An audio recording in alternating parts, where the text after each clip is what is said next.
missing your lunch, your evening dinner, so I think you'll be especially blessed because you've done that. And I'm used to having a lapel microphone, so I'm just going to try to set this up there. I think there must be some Italian blood in me. I need both hands free, and I'm not quite used to holding a microphone like an AK-47, you know. So we'll just set it up, and then we'll start. And I'm going to tell you some stories about what God has done. I don't just, not that preaching is in the diminutive, but I don't simply want to preach to you tonight. I will preach and teach, but I want to share stories about what the Lord has done, and I believe it will inspire you. Thanks. Let's try putting that there. Is it working? Let's get that height. Is that okay? Can you hear me okay? Can you hear me at the back? Great. Okay. Stand with me while we pray just a moment. Lord, it's not by might, nor is it by power, but it is by your Spirit. You're on the throne, you're working in every heart. You know the secrets of all hearts. You know how to inspire us. You know how to encourage us. You know how to direct us. You know how to use us. Lord, in the name of Jesus, for the glory of God, may you anoint this part of the service tonight. Amen. Please be seated. Is that okay? It's not okay. He's telling me it's not okay. He'll make it okay. He's the expert. Right. That's better? That sounds good. Yeah. Right. Okay. We're there. I suppose at the end of what I share with you tonight, I might just close it with the man who was not mad enough. How does that sound for a title? The man who was not mad enough. Mad, not in the crazy sense, but in the angry sense. I like that because I like the alliteration, you know, the ends. The man who was not mad enough. So I think we might end with that. But before we do, here we are in Malta, or here I am in Malta, and we were in Turkey. We bought a boat in Turkey. I'll tell you a bit more about that later, why we bought a boat. We bought a boat in Turkey, and the political situation in Turkey was getting very bad. They arrested a man called Andrew Brunson. He was a Christian pastor. Put your hand up if you've heard of him. Some of you have. You know the story. Terrible story. He had a church congregation. He'd been there 25 years. His congregation was between 25 and 40. It wasn't a very big congregation. And Turkey, which was really the cradle of Christianity, has so wiped out Christianity that I think the statistics are that in the whole of Turkey, there's only about 132,000 Christians of every persuasion.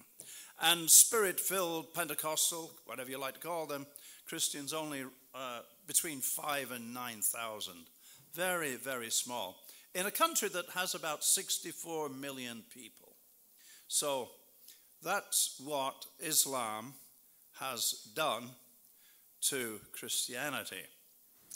And, so they arrested Andrew Brunson, and the charges were trumped up. He had a Kurd, apparently, in his congregation, and the president of Turkey, Erdogan, after the coup, was trying to go after Gulen, who's in America, apparently an American Turk, and saying that Gulen had instigated the coup, asking that the Americans send him to Turkey. The Americans, of course, would not do that. Gulen claimed innocence, and they knew that the man would never get a fair trial. So the Turks, at the behest, doubtless, of the Turkish president and the powers that be, they threw both Andrew Brunson and his wife, actually, when they went to renew their visas at the police station, they threw them in jail. After a couple of weeks, they released his wife, but they kept him, and on trumped-up charges saying that he was a terrorist and he had a terrorist in his congregation. Something like that. Utter nonsense. Both President Trump and Vice President Mike Spence intervened with Erdogan to have him released. After the first intervention, Erdogan took Brunson, or had him sent into a maximum security prison.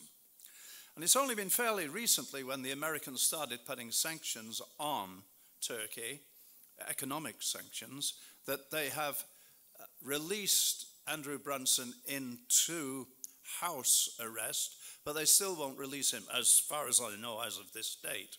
So that was the story, and because of that particularly, but of all things, I just did not want to stay in Turkey.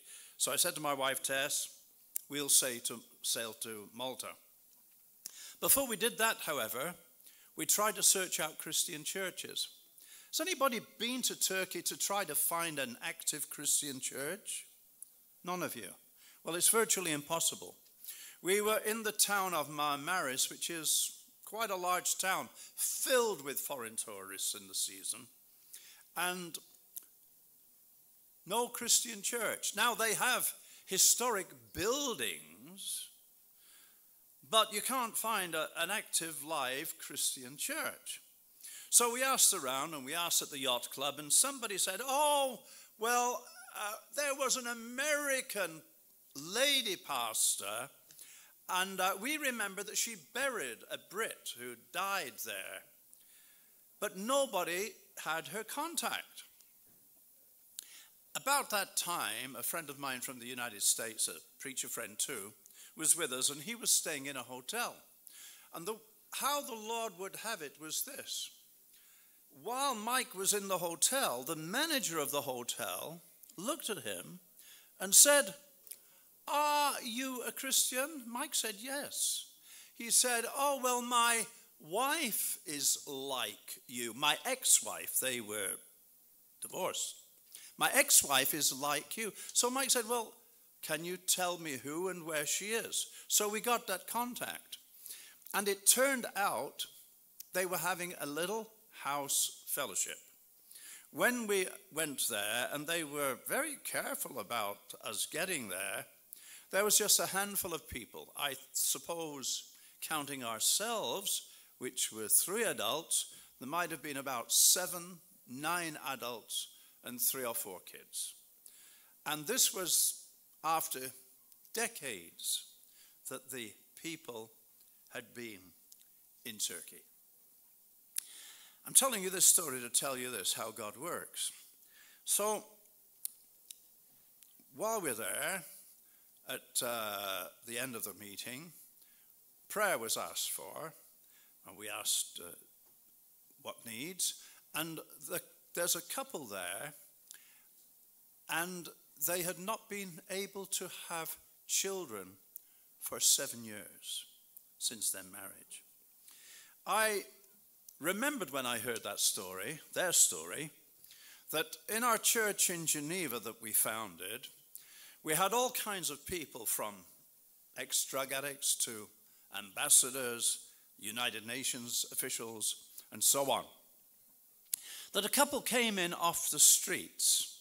They were a French couple, and they'd lived on drugs and on the streets, and she was so messed up from the lifestyle before they got saved that the doctor said to her, you'll never have children, your insides are just too messed up.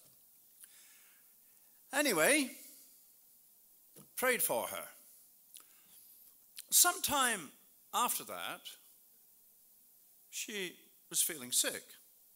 and she went to a doctor in Evian in France. And the doctor examined her, and he looked at her quizzically, and he said, "Do you mean to tell me that you don't know what's the matter with you?" She was surprised. She said, startled. She said, "No, doctor." He said, "It's very simple. You're pregnant." She went on to have more than one baby. The Lord healed her inside. Praise the Lord. So I told, God's able. So I told this couple the story, and we went away. And maybe 6 weeks later, we went back to Turkey, to the boat, and we're in the street. And while we're in the street, this man says to me, "Pass the mic." I looked at him, he said, "You know what? My wife's pregnant.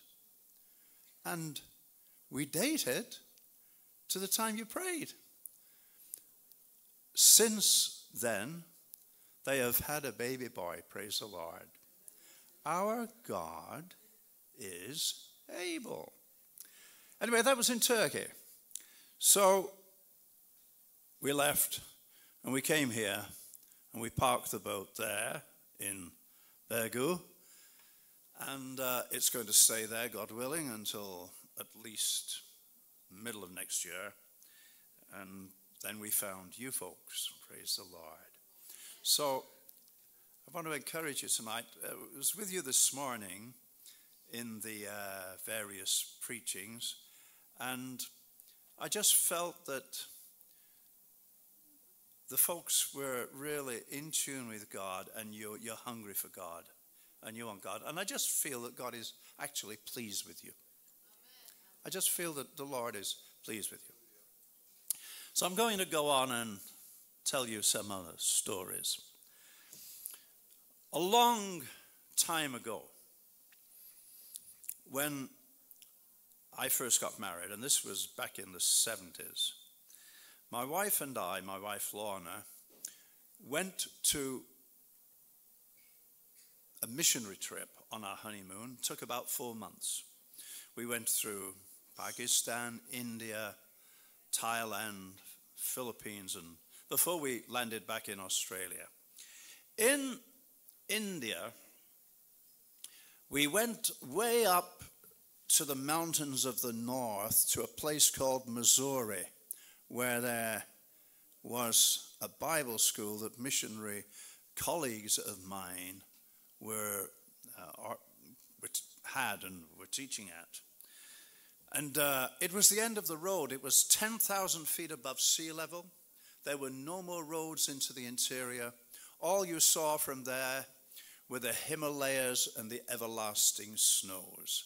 Very, very beautiful spot. And from the garden of the missionary bungalow, you look down and to the great plains below, 10,000 feet. Anyway, while we were there and while I was ministering at the Bible school, there was a young couple who were getting married. Now, northeast India, where most of the people in the Bible school came from, is different to the rest of India. The people from northeast India look Asiatic rather than Indian. In fact, they are ethnically Asiatic. And when you get married to one of their girls, whereas in India, the bride's family pay the dowry, in northeast India, the man pays for the girl, pays the dowry. I had my wedding tie, I think some other stuff from the very recent wedding just a few weeks before. I also had cash. And I gave this young man, his name was Satin Vela, I gave him some cash to help him pay his bride price, because there he was just a youth leader in Bible school, not a lot of money, and so on. And that was it. We had a good time and went away and forgot about it. Years later, I got, while we were missionaries in Geneva, Switzerland, I received a letter from Burma, from somebody, and I could not quite remember who this man was, but I figured it must have been one of the students at that Bible college at that time. And he was asking me, would I go there to minister in Burma? Now, at that time, Burma was closed. It was the time of the generals and the army. Aung San Suu Kyi was still under house arrest. There were two groups of people they did not allow into Burma: journalists and preachers. And I was a preacher. And there was an added complication, because one of the members of my congregation in Geneva worked for the Burmese ambassador. So I could not hide who and what I was if I tried to get a visa. And I knew it would put them on the spot if I did. So at that time, I just ignored his request. I couldn't say yes. But then, I don't know whether it was a year or two later, he moved into Rangoon. This invitation had come from way up country. I thought to myself, how can I get to this remote place? Rangoon is bad enough. He was in Rangoon, and the request came again, and something in my spirit said I should go there. So I went and made request to the Burmese ambassador, really putting him on the spot, but they granted my request. I think at that time you could get a visa for, it might have been 7 days, it might have been 14 days, I forget. Anyway, so I told this friend where I'm arriving and when I'm arriving and where I'm staying, but at the last minute, looking at the hotels that were available, I changed my mind and I decided I wanted to stay at a particular hotel that was made of teak on the beautiful lake that had been the home of the British when the British were in Burma. So I didn't have time to communicate my change to him. And when I landed in Burma, they call it Myanmar now, and Rangoon they call Yangon. When I landed there, there was nobody to meet me, and there were very few foreigners there at that time at all. Anyway, I went to the hotel, and I knew that I had to be circumspect, that probably all the rooms were bugged, that the people working in the hotel were government agents, and so on. I had to be very, very careful. So, on the Sunday, I think that was about on the Thursday, still hadn't met my friend. He'd not yet had my communication about the change, and I didn't know how to communicate with him. You see, mobile phones at that time in Burma cost thousands of dollars. Just ancient cars, a clapped out car would cost you $20,000, something that you drive to the scrap heap, because that's how the army controlled Burma at that time. People didn't have mobile phones or anything. So I jumped in a taxi to an address I had, and I think that address came from one of the men who'd been at the Bible school all those years ago, and somehow I'd got it. It was a man called Raoul Bowie. And he had an address on University Avenue. Jumped in the taxi, and as we approached University Avenue, there were police roadblocks. So he tried to go round the back streets, but still more roadblocks. And then something clicked in my memory. I remember reading that Aung San Suu Kyi, do you know who I'm talking about when I say Aung San Suu Kyi? The Burmese political leader, the acting president of Burma, the de facto president. The lady that won the Nobel Peace Prize recently, she was under house arrest for, was it a decade or more? Her husband, she was married to a Brit, professor at Oxford, and when he died of cancer, she could not leave the country, because had she left the country to go to his burial, they would never have let her back in. This is Aung San Suu Kyi.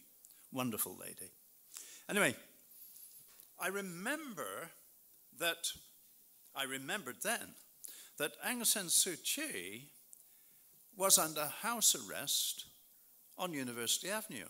And I figured that the address that I was trying to get to must have been in close proximity to her house.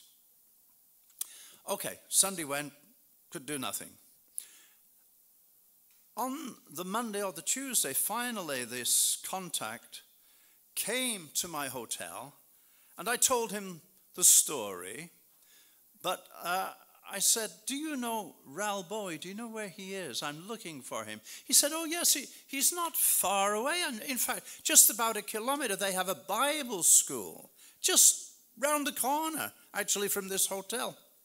So we went into a very nice area, actually.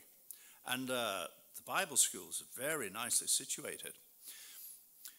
And so the brother, Delzin, took me to the church office and the Bible school office, and we went in.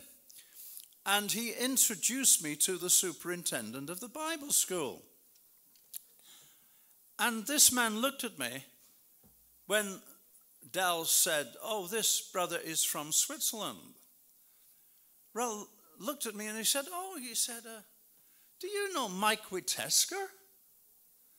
I said, I am Mike Wieteska.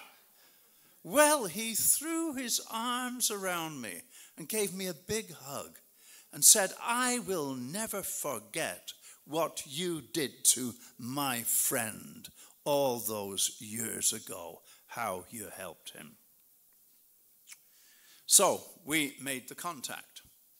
His daughter, called Anna, was also helping him at the Bible school. It was a 4-year Bible school, going to a bachelor's degree. And he was, I think at that time, the president of the Evangelical Alliance, also in Rangoon. So we became good friends. And I would go, and still do go, each year in January for the Bible school graduation ceremonies, and also to conduct a seminar before the graduation with the Bible school students. Something wonderful happened. Anna is married to a man who was in the military. Her husband, a spirit-filled Christian, like them all, was a major in the military. And the military said to him, look, you're never going to make general. Only buddies can make general in this army. You know, you're wasting your time.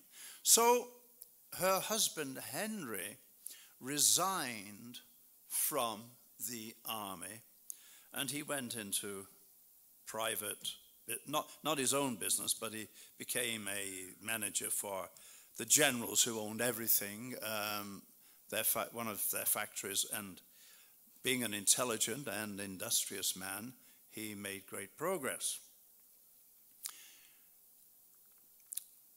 Sometime after this, Anna was given a scholarship to do a PhD in New Zealand under the auspices, I think it was of Oxford University.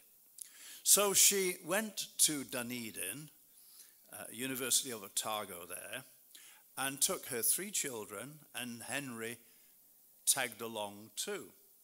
Henry was working with whatever job he could find. Sometimes he'd pick fruit, sometimes he'd be in a factory, but he was the house mother. because his wife was studying ardently and fervently for her doctorate, he was the one who mostly took charge of the children. In many ways, you can imagine how demeaning that would be for a man. Taking care of the kids, being the house father, and from being a major in the army, and from also having a prestigious secular job, just doing this. However, in the meantime, again, God's timing is perfect. What I'm telling you, what I'm going to tell you, is a Joseph kind of story.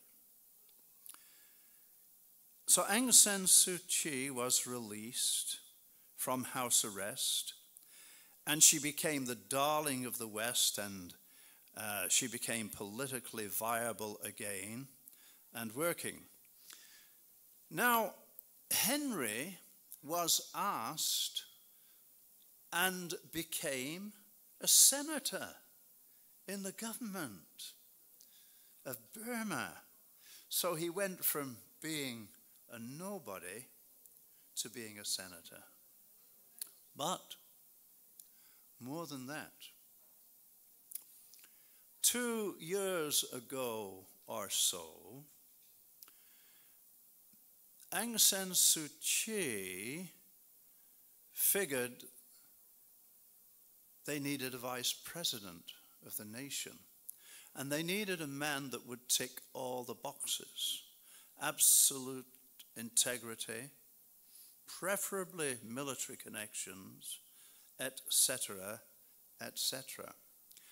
To cut a long story short, Henry was the only man that ticked all those boxes. He was still in New Zealand, and it was April the 1st, April Fool's Day, when he received a summons, while he's still working in a factory there, from Aung San Suu Kyi, that he is the vice president of Burma. Hallelujah.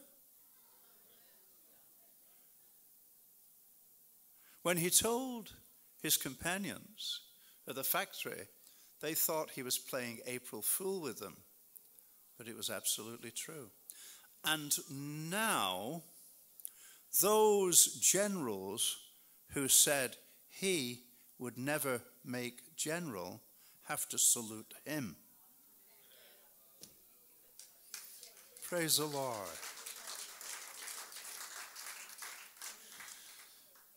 My wife and I, I think it was last year,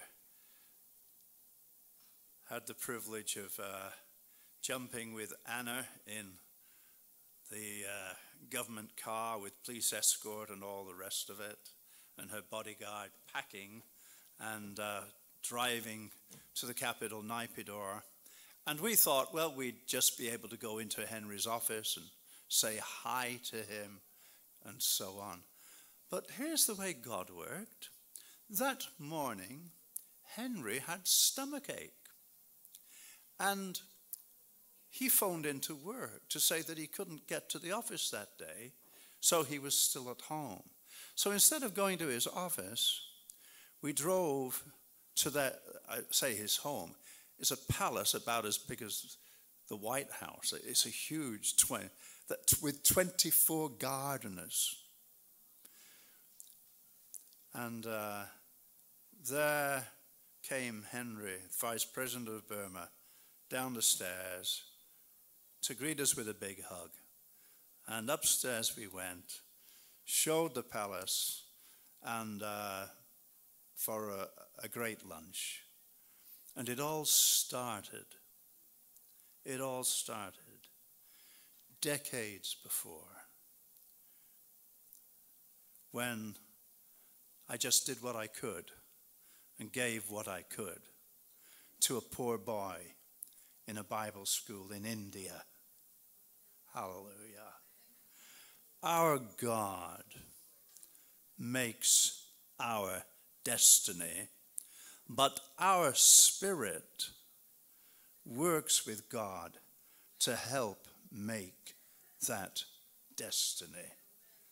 God uses those he can use. So that was a very wonderful thing. Vice President Henry. I remember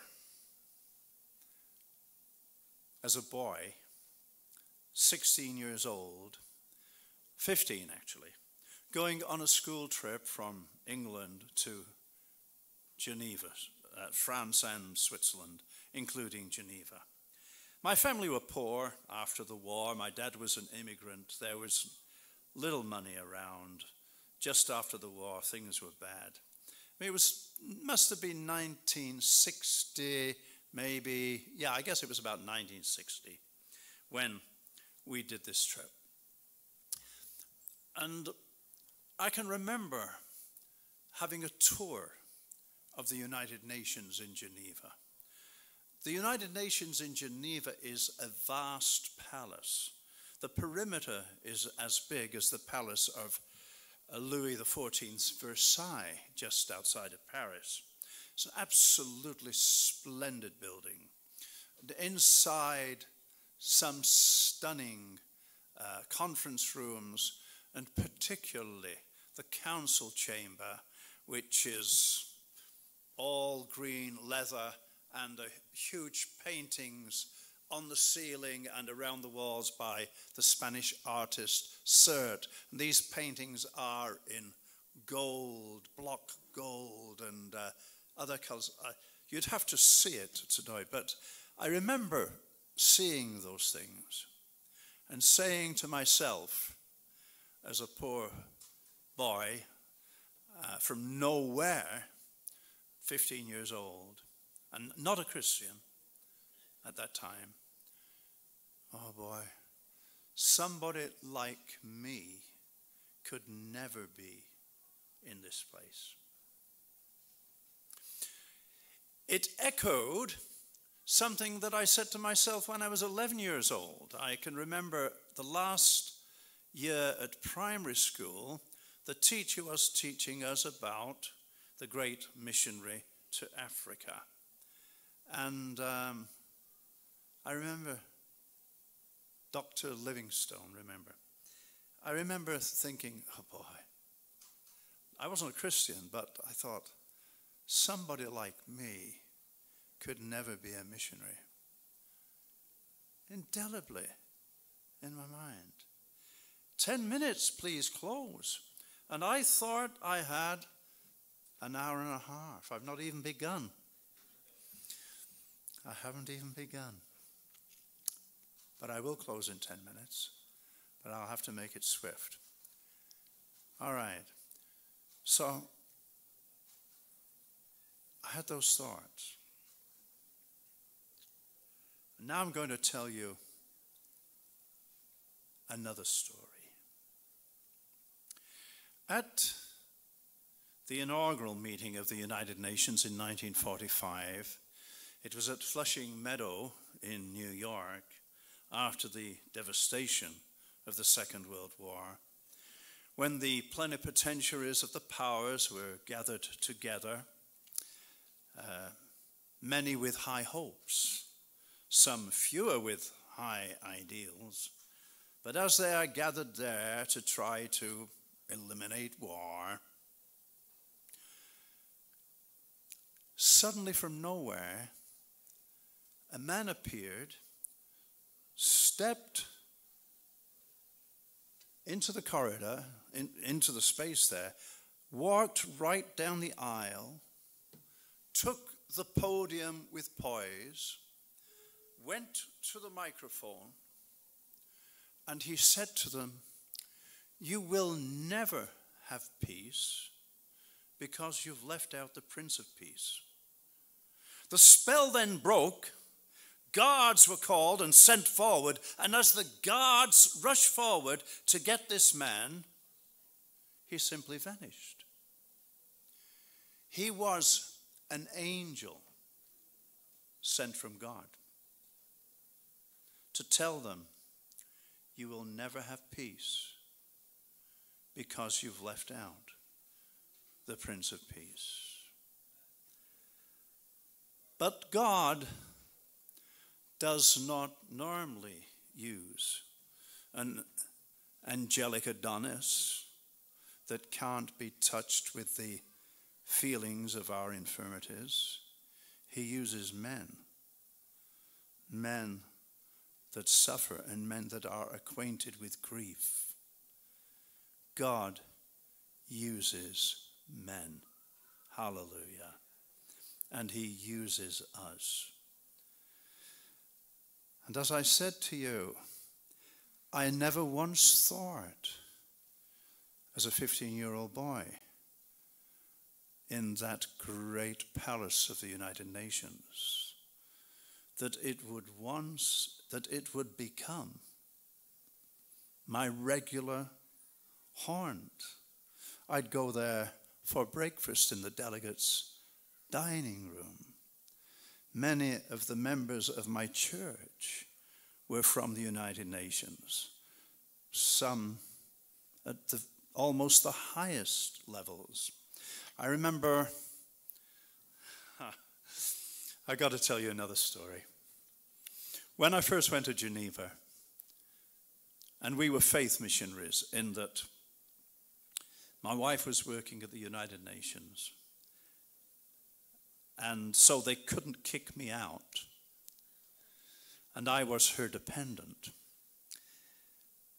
So we started the church in our home, and it grew and grew.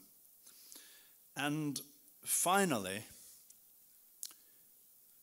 I wanted to call the church a Pentecostal church when we were registering. And the people said to me, "Oh, don't call it Pentecostal. Pentecost has a bad name." I said to them, "Look, you know, these are continentals. I mean, pitiful, the mindset back then." I said, "We have to change the mindset because Pentecost is the real thing." And by the way, in Australia now, our Prime Minister is a Pentecostal. Hallelujah. And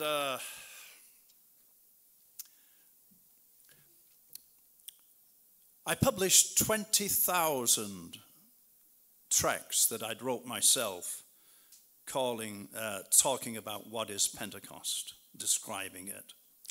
I fasted till the evening meal each day and distributed those 20,000 tracts, I think virtually alone, putting them indoors. And do you know, we never got any response except one. And that one had been thrown in the rubbish bin anyway, as I learned later. But it went in to the home of a Singaporean. And this Singaporean man loved to gamble, loved to go to the casino with his wife. His name's George Siao. Threw it into the garbage bin, but again, with God's perfect timing,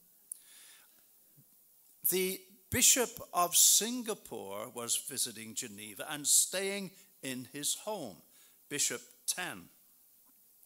And so somehow Alice, his wife, picked this up out of the garbage and gave it. And here's this Anglican bishop, or archbishop, gave it to him and said, "What do you think of this?" And he read it, said, "Oh, yeah, it's good, it's good." So they contacted me, and again, to cut a long story short, they became members of my church, and we would have our midweek meetings in their home. 20,000 tracts to produce one convert. And we wanted to do something. We've been talking about action.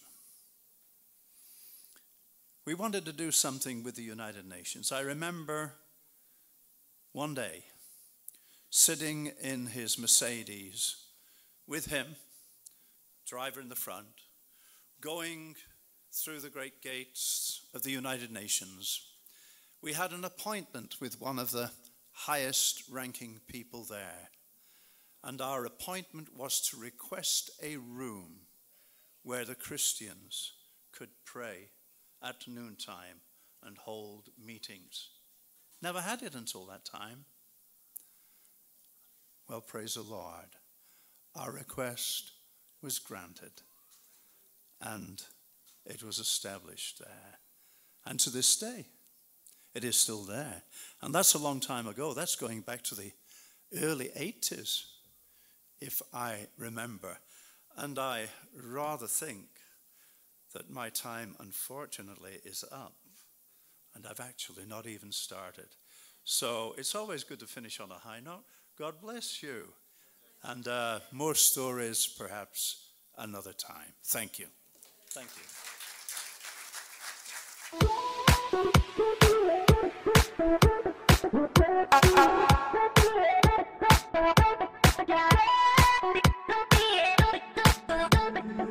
You unravel me with a melody. You surround me with a song. I've delivered